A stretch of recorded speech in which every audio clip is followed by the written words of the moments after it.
Okay, let's start with prayer. Heavenly Father, we thank you for this time we can be together. I pray that you would help us all to learn from this workshop this morning.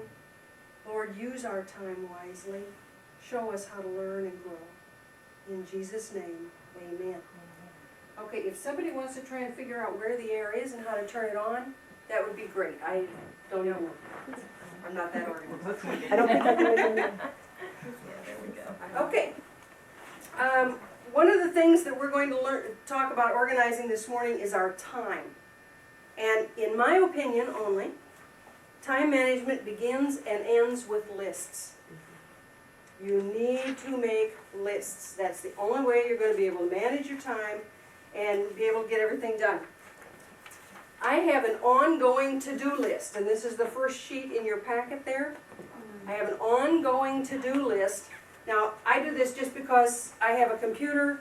When I get to the office in the morning, the first thing I do is get my list, check it, see what I need to add to it, and spend 5 to 15 minutes every morning, however long it takes you, to go over your list and see what needs to be done to reorganize.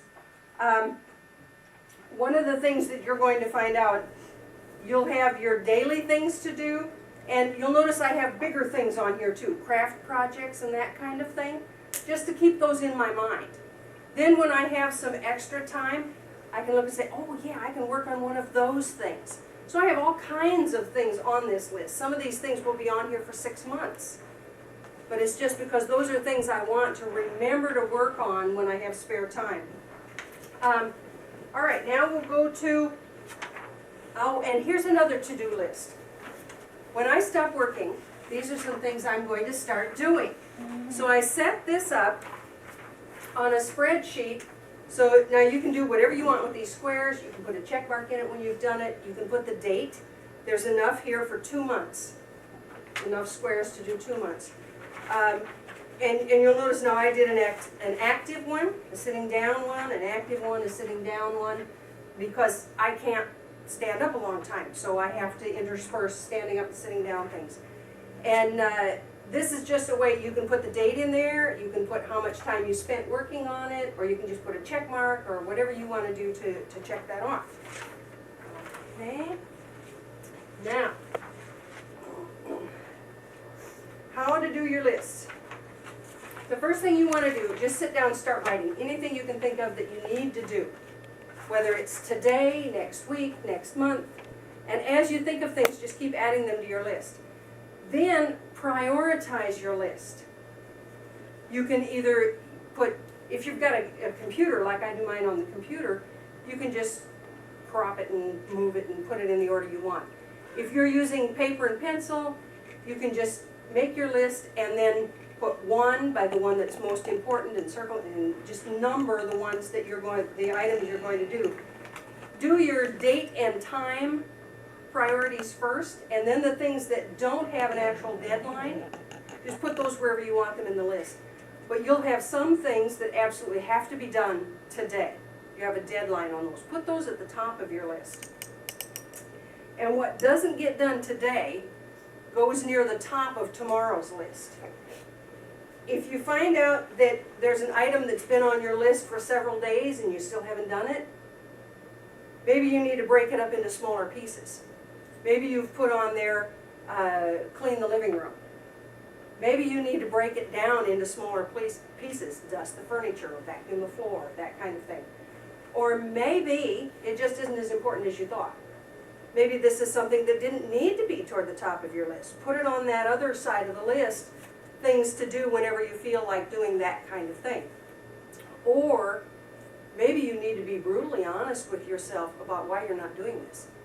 Maybe this is something that you don't want to do. It's something that has to be done. You just don't want to do it. And then you have to get real honest with yourself and say, okay, I have to start this thing. All right? That's just talking about your list. Now, things in organizing our homes. Would you like to have organized mornings? Would you like your morning to go smooth? Your organized morning starts the night before. What you need to do is have a spreadsheet with everybody's name on it, and what you need to do the night before you go to bed. Get out the clothes you're going to wear, and here, put everything on your list. Everything that you are going to have every morning. You have to have skirts or pants, blouse, jacket, accessories, your undies, nylon shoes. Put the dirty clothes in the hamper. If you have school stuff that needs to be ready, and your lunch, anything that you do the night before to get ready, have that on your spreadsheet. And then check it off before you go to bed. If you don't do that, you get up in the morning, maybe you don't have any clean nylons. Well, what do you do now? But if you had found that out before you went to bed the night before, you can plan, either you're going to wash some out quickly, or you're going to run to the store, or you're going to plan extra time in the morning to pick them up on the way to work. And then in the morning, have your list, make your bed, make sure you have your lunch. So there are different, what you put on here, and you can make this as comprehensive or as simple as you want. But if you do this the night before, you'll never have that rush in the morning. Where did I put my glasses? Where is this? Where is that? Because you've already got it in one place. And have a place, maybe you have a hook on the wall, or you have a hook on the back of your closet door, someplace where you put those things every night before you go to bed. You get up in the morning, everything's ready. All you have to do is get in it. Okay, for your children, you need to have one of these for every member of the family, so that everything is done the night before. Maybe you have children who can't read. Okay, have a family night activity and set up a chart for everybody. And for the children who can't read, put pictures on there. Either do stickers or let them draw a picture. Maybe you draw a picture on there and they color it. Make it something that they're involved in creating. And then every night before they go to bed, you check the chart. Don't wait until you go to bed, because maybe you can't find the hair bow. They know right where it is. You're running around trying to find it. You have to wake them up to find out where things are. So this one is to remind them to pick up their toys. I've got a little football on there. Here's a basket with some dirty clothes. So, and if you'll do this, if you train them to pick up their toys and put their dirty clothes away every night before they go to bed, it's going to make your life so much simpler. And then here's one that shows take a bath. And pants, shirt, necktie, underwear, shoes, socks, and then here's a little pencil to indicate if they have anything for school that has to be signed. That's to remind them to get that signed. And then here's the books, the things that they need to get ready for taking to school in the morning. Then you can either have a separate one for the morning, or you can put it right on here. And here's a little bed to remind them to make their bed. And they can start making their bed. They might not do a real good job, but they can do it from the time they're 2 or 3 years old. They can get a bed put together. And a comb to remind them to comb their hair, brush their teeth, and get their snack or their lunch that they need to take with them. And then you either put a check mark in here, or a star that they can put on, or some kind of a sticker that they can put on this. And that will train them in how to get their evening and morning organized. If you start when they're really young, you'll be amazed at how much easier it will make your life. Okay. So all right, we talked about organized mornings. Now another thing you need to have, we talked about getting everything ready the night before. We always called it the launching pad. We had one place where everybody put what they needed to take with them in the morning. And you can be creative. If everybody goes out the front door in the morning, maybe you want to have some decorative baskets in a corner there, one for each person. And that's where they put the things that they need to take with them in the morning. Now once they get that stuff out of there and take it with them, here's these pretty decorative baskets. You might want to have a bookcase there. Each one has a shelf. Or some kind of a pretty dresser that you've decorated. Everybody has a drawer. So just be creative. Now if it's by the back door, it's not a big deal. You can just use whatever you want because nobody's going to see it. All right, then we're going to talk about cleaning. Now the next sheet you have, this is the way I do mine because I can't clean my whole house at one time because of my knees. I just can't be up long enough to clean my whole house. So I do one room every evening. So by the time Saturday comes, the only thing I have left is the laundry, and then I've got Saturday free. You know, you can throw a load of clothes in and go to the store and do something. When you come home, you throw it in the dryer. But list everything that has to be done in that room. The nice thing about that is that maybe you have 10 minutes before you have to go to work in the morning, you've got everything else done, you think, okay, I can dust that bookcase. And you dust the bookcase, you cross it off your list. Or maybe you're not going to be home on Friday night. You can put one or two of these other things into the other nights, and you still will have your Saturday free. But this is the way I've had to do. All right, now Angie asked me to make something for her because she said, with the boys, I'm just not, my house is a mess all the time. And she wanted hers set up like this. And every time she would do something, she'd just put a little mark in that square. And she discovered a really neat thing about this. Not only did her house get clean, but when Nick would come home and the boys are playing in the living room and there's toys everywhere and she's getting dinner ready so the kitchen is a mess, and he looks around and he says, "What did you do all day?" And she goes to the refrigerator where she has this list and she said, "I cleaned the end tables, the coffee table, I did the boys' room, I cleaned the bathroom 3 times, I did 4 loads of clothes," and she could tell him exactly what she had done. So never again do you sit there and think, well, I worked all day, but what did I do? You have something right in front of you when he asks that all-important question. Okay, your kitchen. Does everybody have a pantry? Okay. In your pantry can be such a nice place to put things. But you can't take your hand mixer and your electric knife and that salad shooter and those little appliances that you have can take up a lot of space in your pantry. But if you'll get those clear plastic shoe boxes and put them in there, put your hand mixer in one, put your electric knife in one, maybe some of those things, you can stack them up. Now you've got all of that in one space, but you can see through it, you know exactly what's in there. So if you have any of those things that just take up a lot of space on the shelf and they're not very tall, you can stack them up by putting them in those little shoe boxes. Also, clear plastic pitchers with a pour spout, and they're shaped almost like a shoebox. You can get them that are kind of that shape.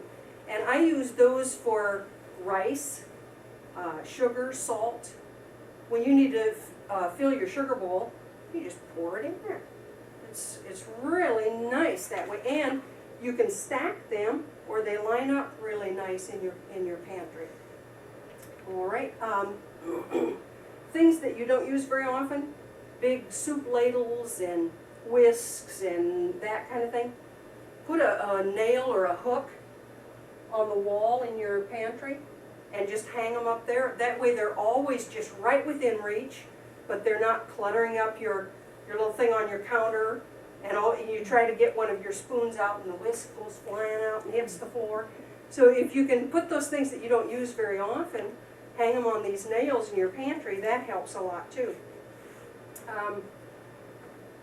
A brush, my dishwasher, I always want to clean the plates and those things a little bit before I put them in there.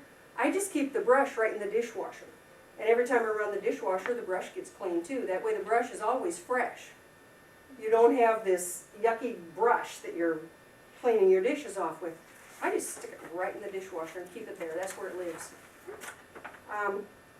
Another thing you can do, when you're cooking or baking, fill the sink with hot soapy water before you start. And then wash and put away as you go. When you finish with something, you just wash it, dry it, stick it where it goes. And when you're done, you don't have that mammoth cleanup. All you have is just the dishes and the silverware that are on the table, because your pots and pans are already washed and put away. Okay. let's go to Christmas. I have make up this spreadsheet, and I have it folded up, carry with me in my purse all the time. Now when I'm out and I see something that I think, oh, that would be just great for somebody, I go ahead and get it, mark it on this spreadsheet, and then later I plug it into here. Now, I know exactly who still needs presents, and I know how much I've spent for each person. So I have a tendency to just find all kinds of things for my girls. But I have to really look to find something for the guys. So I'll get toward Christmas and I've got 7 gifts for the girls and nothing for the guys. So if I have this with me all the time, it reminds me, this is how you can pick up sale items, and you see little things and you think, oh, what do I need yet? And you can check here and see who still needs things. And I shop all year for Christmas. That way I don't have that crunch at the end of the year when you're trying to get things for everybody.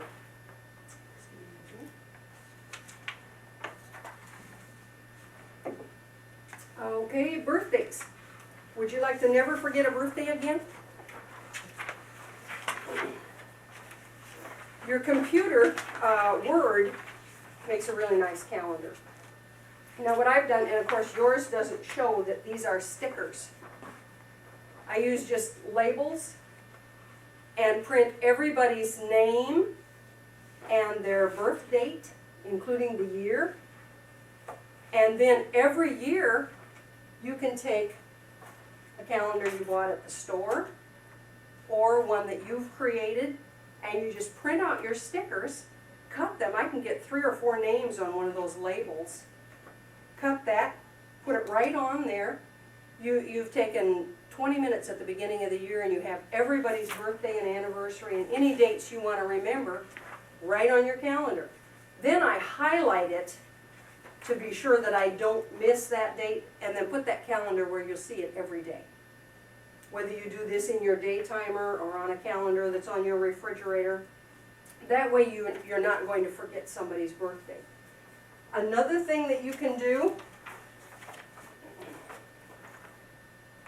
if you don't want to use that method, set up a 3x5 card file and put everybody's birthday on a 3x5 card, and everybody in January, you put it in January, in February, in February. One thing that you can do with this kind of system, with the 3x5 cards, is that you can put on there preferences, favorite colors, sizes, collections, the things that they like. Then when it's time for a birthday present or a Christmas present, you go to your file and you know exactly what kind of present to get for them. And then at the beginning of every month, you check your file, go get your birthday cards or anniversary cards, address the cards, and up in the corner where the stamp goes, just lightly pencil the date. And then you can have those cards all sealed, ready to go, and then you just put the stamp over that penciled date, mail your card. Nobody knows you've got that little date in there. Okay, now let's talk about vacations or trips that you're going to take. Everybody in the family should have a list of what they normally take. Now you'll notice that I put on here enough of the following for blank days. And if you're going to be gone overnight, you just put 1 or 2 where you want them to end. If you're going to be gone for a week, you put a 7 in there, just however many days. Then they know you can give this to the ones who are old enough to do their own packing. You give them their list, and they pack enough slacks for 7 days, enough turtlenecks and so on. And everybody in the family has their own list. And you'll notice now on mine, I don't have a lot of extra things. On Dennis's, I put, don't forget church services. Now I can wear something like this with a skirt to church, but Dennis likes to wear suits to church, so I put on here, don't forget suits and that kind of thing. And also I put toolbox down at the bottom for him, because in case anything goes wrong with the car, he's going to need that with him. So then we call it the green suitcase. So that's what's at the top of the thing, because we've always had this little, it's a train case, one of those little green suitcases. Other people have other colors, but the one I've had for 30 years is green. And that's where we put all the toothbrushes, toothpaste, all that kind of thing for everybody goes in there. So that's another list. Then there's a miscellaneous list. Now the nice thing about this, I can hand, for Dennis and I, they're just the two of us, I do mine, he does his, I do the green suitcase, he does the miscellaneous list. Then I give him the list. When we're ready to go, you just go check your lists. Has everything been crossed off? And then have a food bag, because we always snack in the car. So we have this food bag that we take along.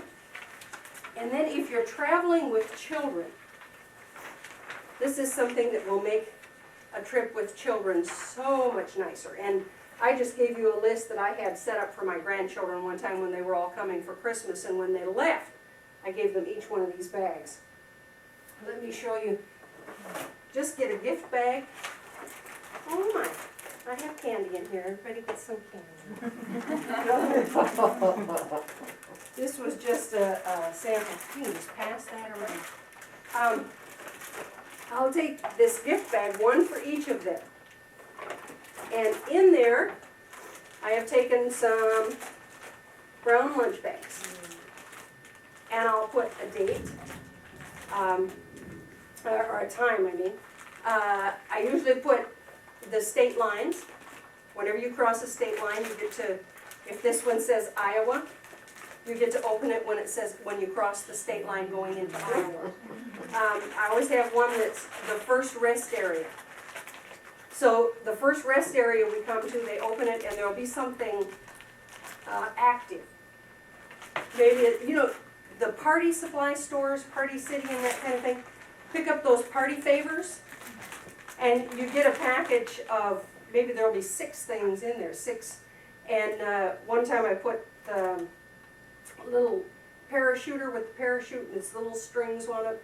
They had more fun throwing those things in the air. And it just gives them something they can do to get some of that energy used up. Well, when they open up their bag,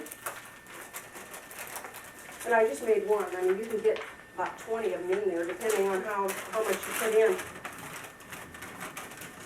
So I'll have one little toy and maybe a couple of candies. Just so that and it gives them something to look forward to. They're not saying, are we there 50 times? They're saying, is it 9 o'clock yet? 50 times. And the first one, you'll want to be maybe a book to read, because that's something they can do while they're waiting for the next gift bag to open. Or it might be one of those activity packs, those little ones that are about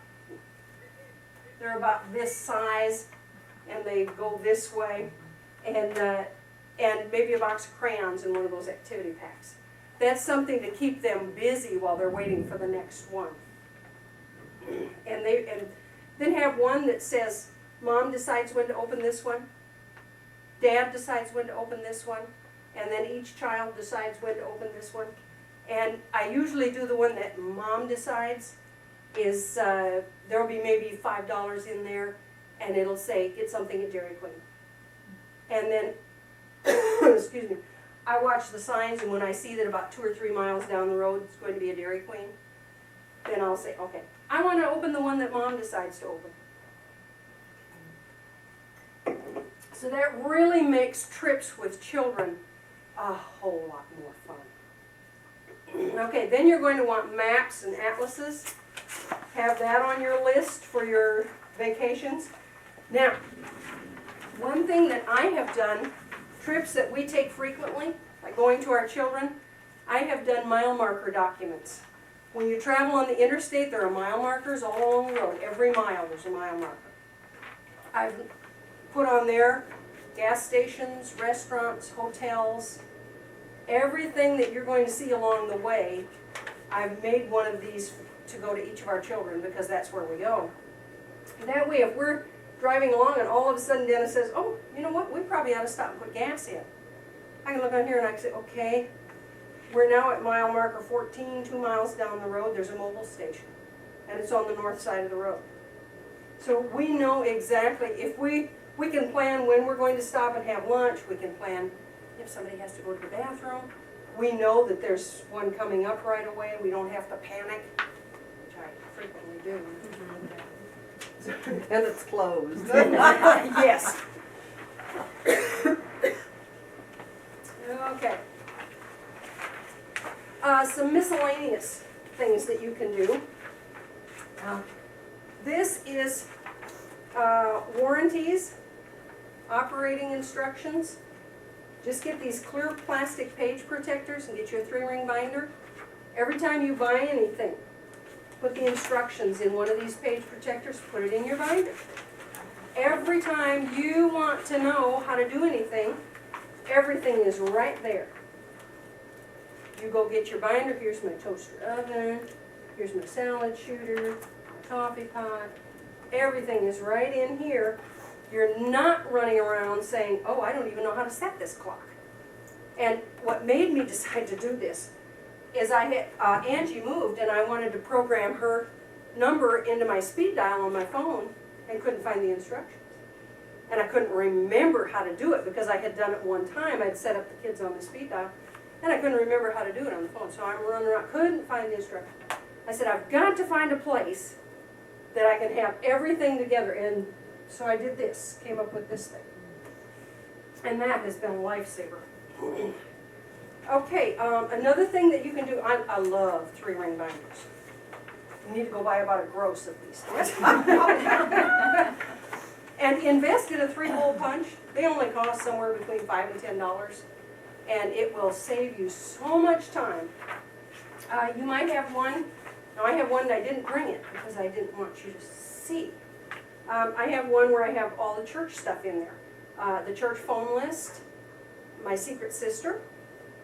You know, you get that page from her. I make a copy of it. Of course, I have a copier in my garage because my husband has one, so that helps for me. I make a copy of it, put it in my purse, so I've always got it with me. But I put it in my book, too, just in case I lose the one in my purse. And I've got them for all the secret sisters I've had. If I decide that I'd like to give a gift to one of those ladies, I know the kinds of things they like because I have their sheet. What about the groups, the things that you've given? Well, you think, that looks really cute and I'd like to get that for her, but I think I gave her that. No, that was a different secret sister. If you've made a list of everything you've given your secret sister all year, you know exactly what you've given her and you think, oh yeah, I already gave her a tall set. I don't want to do that again. And what about the gifts you've received? Would you like to thank your secret sister for some of the things you got and you think, I don't know what she gave me and what I got last year and the year before. I know I got this from a secret sister, but I don't know which one. If you've made a list of the gifts you've received all year, then at the end of the year, you can thank your secret sister for specific items that she gave you. You can also put in that 3-ring binder the groups, that list that Sandy gives us with the groups of the ladies there. That way when you get a call for the prayer chain, you get a call for the prayer chain, you know right where your list is. So if you keep all of your church lists together in one of these 3-ring binders. Okay, one thing I was going to mention a while ago, I forgot. Have things that jog your mind about doing specific things. Smoke alarm batteries. Change those every time daylight savings changes. That way, when daylight savings changes in April, you change the batteries in your smoke alarm. Then again in the fall, you change the batteries. That way, twice a year, the batteries in your smoke alarm get changed. You know that they're always fresh, they're always ready. So come up with things that are triggers to your memory. All right, now we're getting to the office. And I put these in there out of order and I discovered it afterwards. So the very last page is this. If there are things that you always do on Monday, things that you always have to do on Wednesday, Thursday, Friday, you can create one of these in your computer and then just reuse the same thing and just go back in and change the date. That way you're not retyping your list all the time. And when we have repeat paces, I order them from Dave Adams. So right over here on the side, I put Dave's phone number. And I just keep this on my desk. And all week long, I highlight when I finish that particular job. Then the other day when Angie came, she came Thursday afternoon, and I wanted to leave work early. I just looked at this and I thought, oh, I do have to do a bank deposit. So I quickly got that bank deposit ready, and then I was able to go home because all the things that had to be done were done that day. So this is very handy. Also have, that's your daily or weekly, maybe you do so many things in a day that you have to have it all in there. Then have a monthly calendar so that you can look at the month and know, now I like this because it fits in my purse. But maybe you have one that you keep on your desk.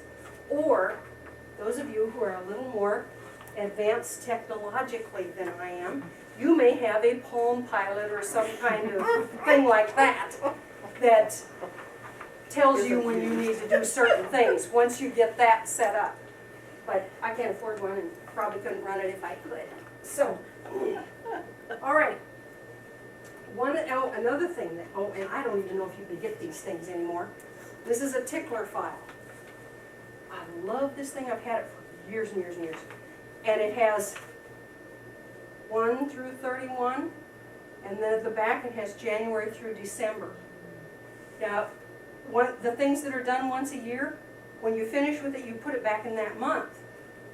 Now the next year, you're not going to forget that you have to order Bibles for the graduates because it's in there, and it'll remind you in April of something that has to be done in May, because that's where you're stuck in.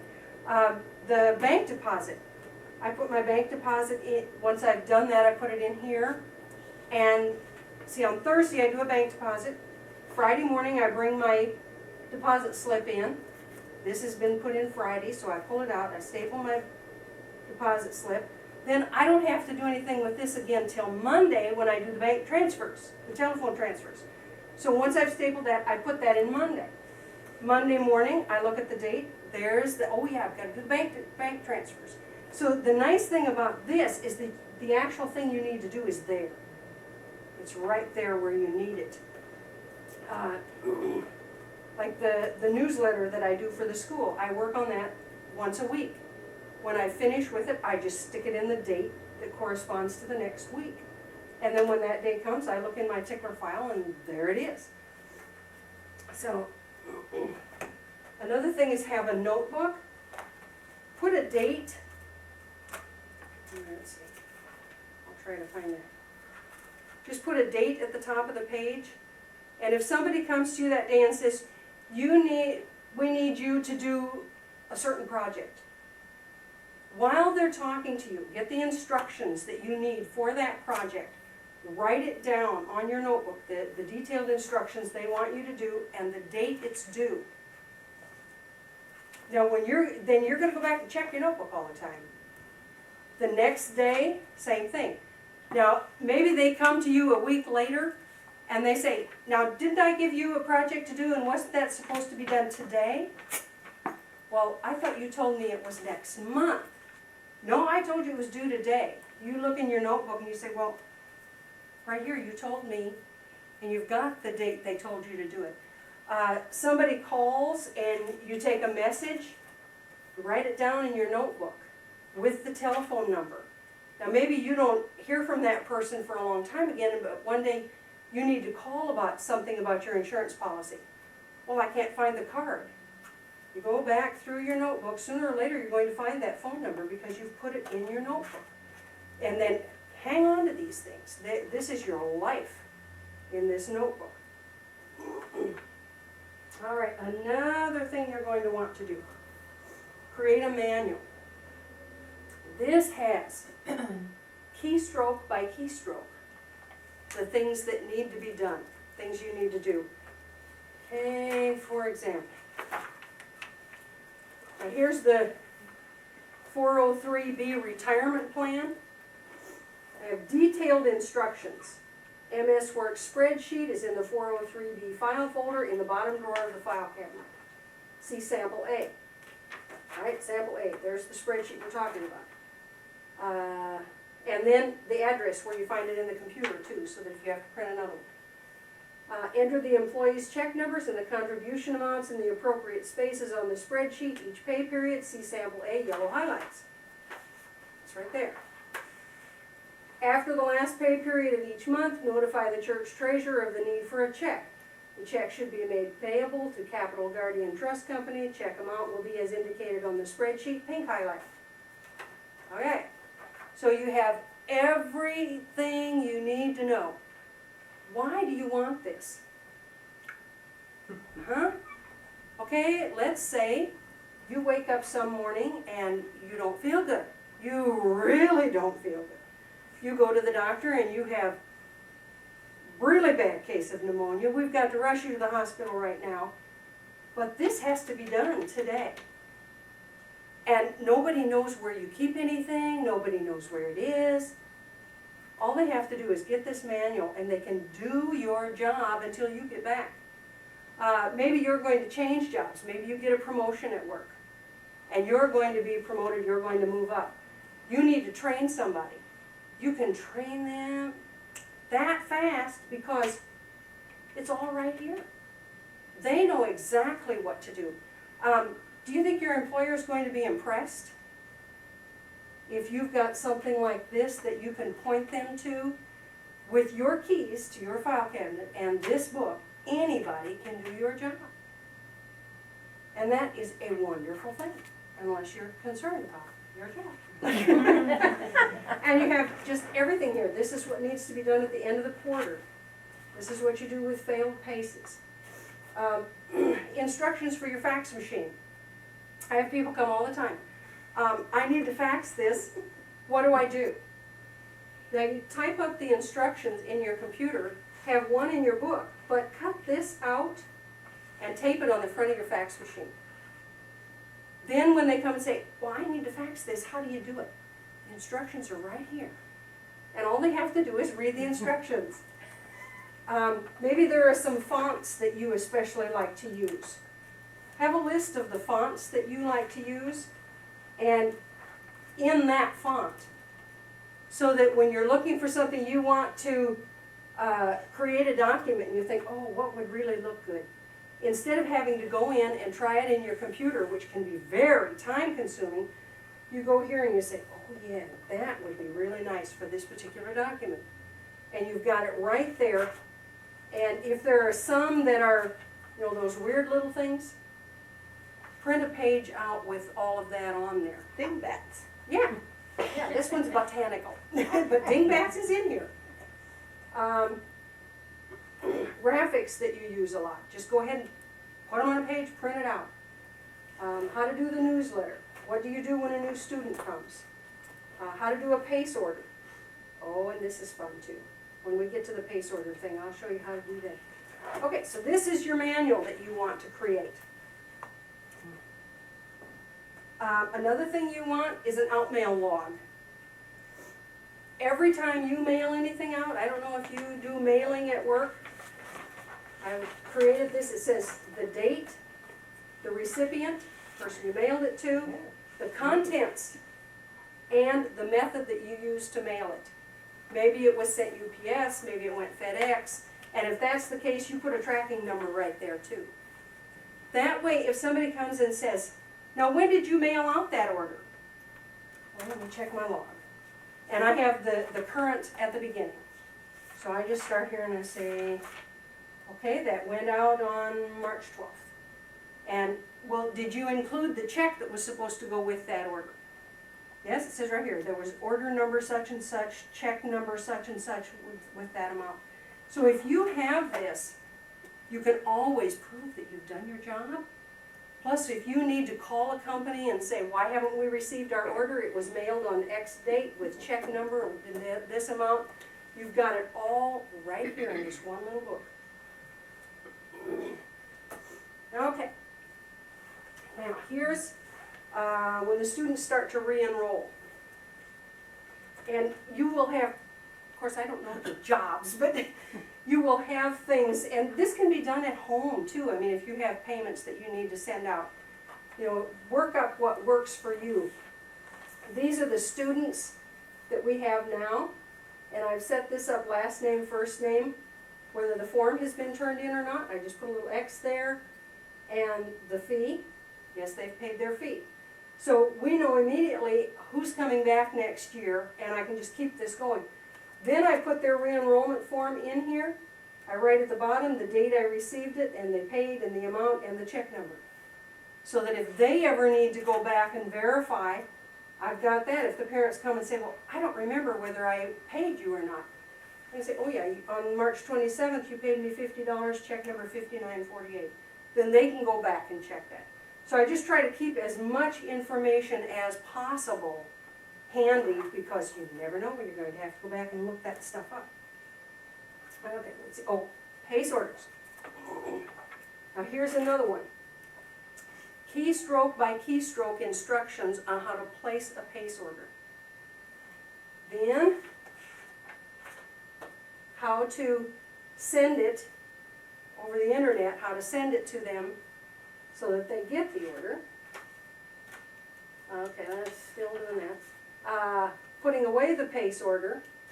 Oh, this one was printing. Printing out what you need to do to fill it, to get it in the students' files. Then you put right on here the number that you sent to them. When you get it, you put your invoice number there. Here's the amount, here's when you paid it, and you keep your running balance. That way I know exactly how much I owe ACE for my paces, and I've got everything verified right here. If I get a statement and it doesn't match what I have, then I can call them and say, okay, can you help me find out why we don't match here? But if you haven't kept something like this, you don't have any idea when that comes, whether it's right or not. So, and this is every year. If you keep it all together, you've got years of data here. This is my new one. It's not in the sheet protector yet because I'm still using it. But I've got back to 94. So if they ever come and say, you owe us $3,000 that you've never paid, I can say, show me. Alrighty. Forms. Keep a book of all the forms you use. And create forms. If there's something that you do all the time and you find yourself writing the same thing, make a form for that with spaces where all you have to do is put in the person's name and the amount or whatever it is that they need to do. And then these sheet protectors, I love these things. And here's all the forms that well, probably not all, but here's a lot of the forms we use at the school. When the supervisors run out of something and they come and need more, all they have to do is get the book and make their own.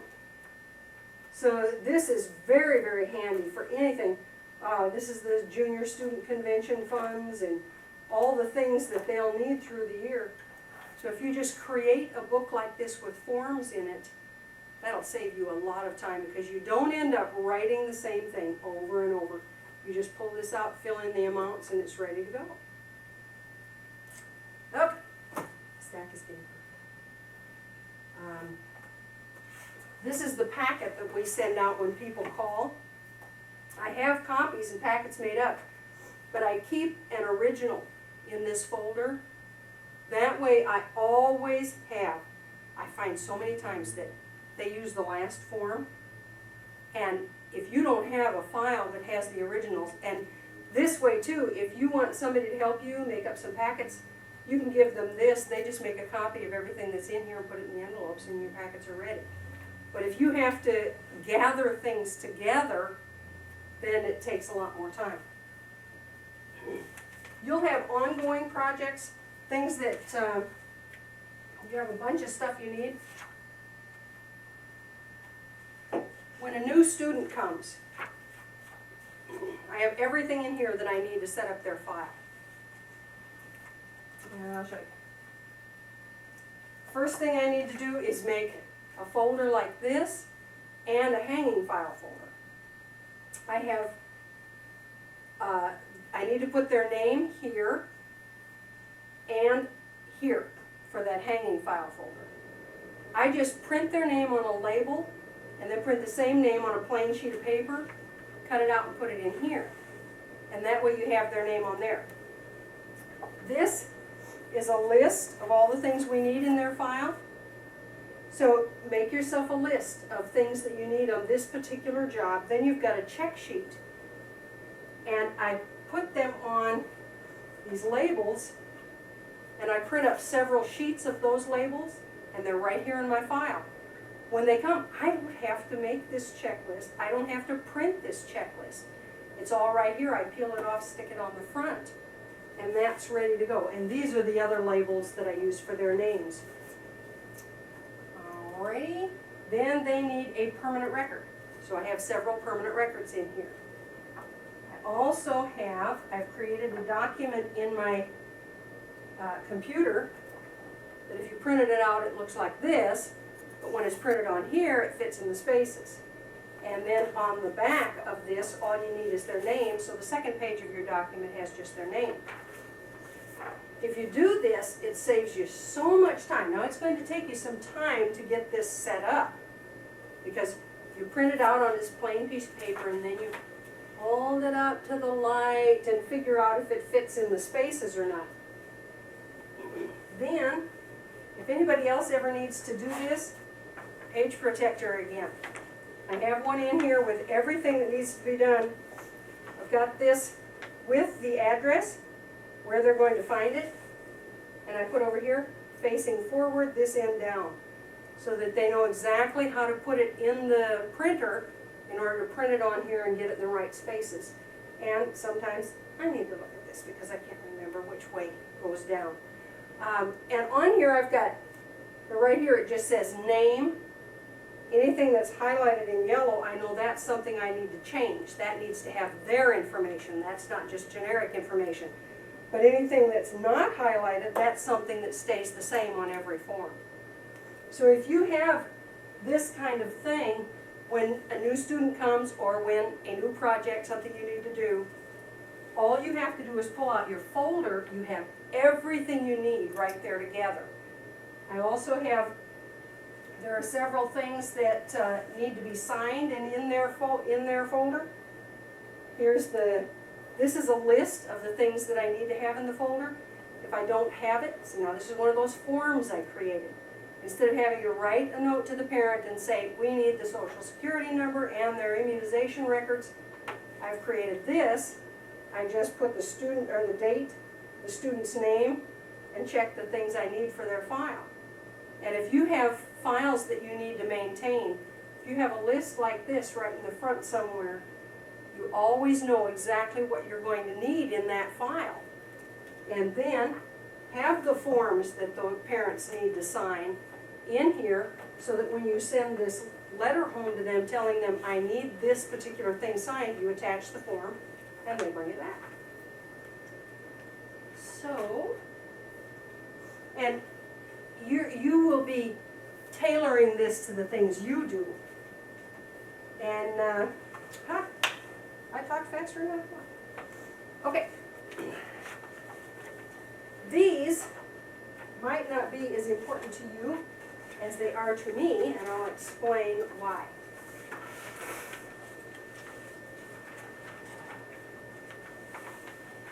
Okay, my husband has a real estate business, and he does property management for other people. Funds cannot be, by law, funds cannot be mingled. So you have to have a separate bank account for each one of those customers.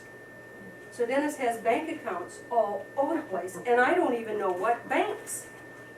You know, because he's got some in different banks. So I created this, and I said, I want you to put on this page the bank account, what bank it's in, what's the purpose of that account, the bank address, in case I need to go to that bank, and any comments. Now, you might think, well, I don't need that. Well, what if someday you and your husband are both incapacitated and one of your children or the executor of your will or whatever needs to try and put together your finances? If they have this in one of these 3-ring binders, if you have all of your information on different things in here, think what a blessing that's going to be to them. What if for some reason your husband doesn't come home tonight?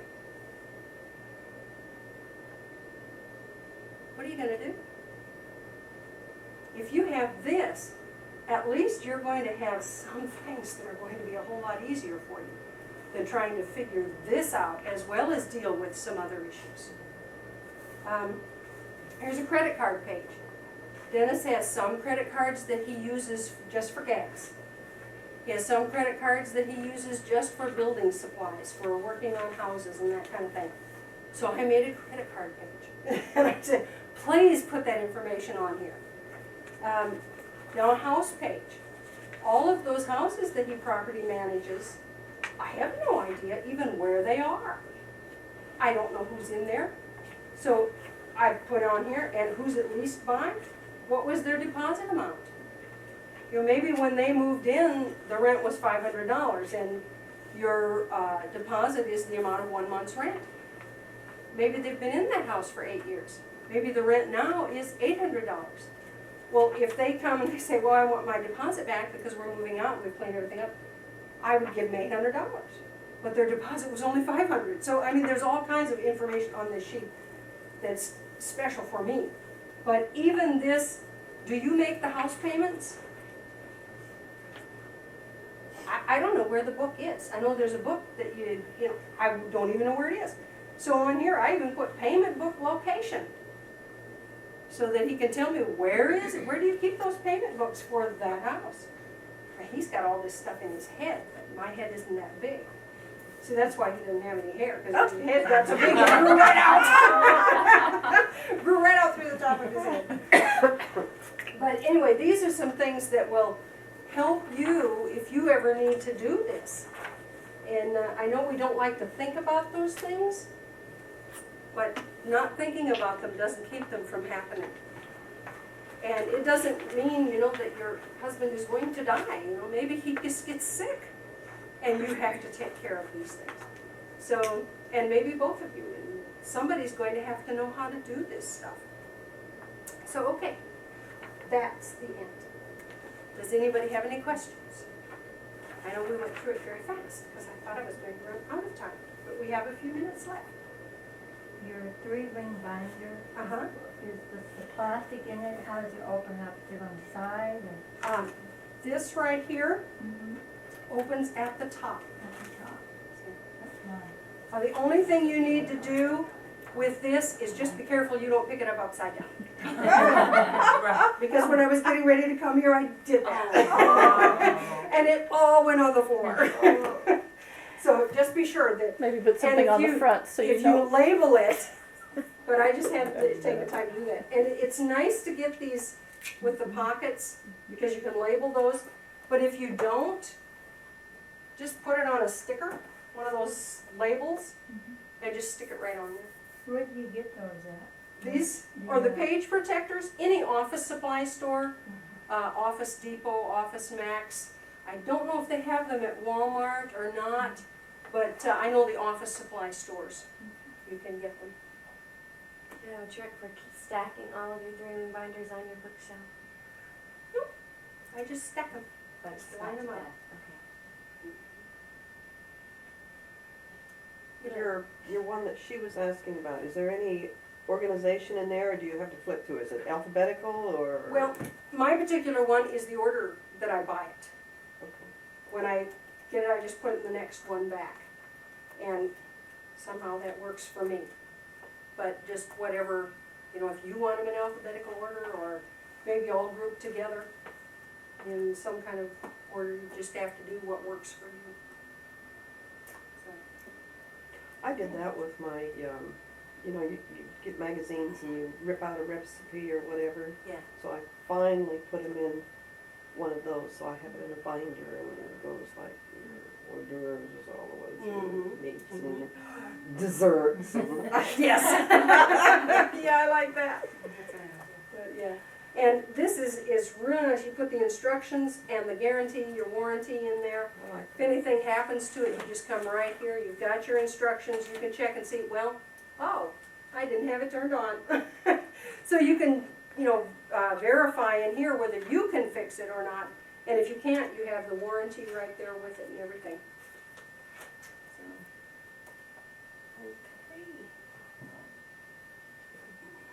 okay. Anything else? I got a question. Okay. Are there any books that you would recommend that you would follow? Well, I didn't really read any books I know to you do did this, something but good. yeah, I don't really know. I know there's, I think there's something called the 5-Minute Manager, but I don't know what it is. I've never read it, so I don't know what it is. But I'm sure that if you go to the bookstore and just ask them for time management or organizational books, they'll be able to direct you. All righty, that is it.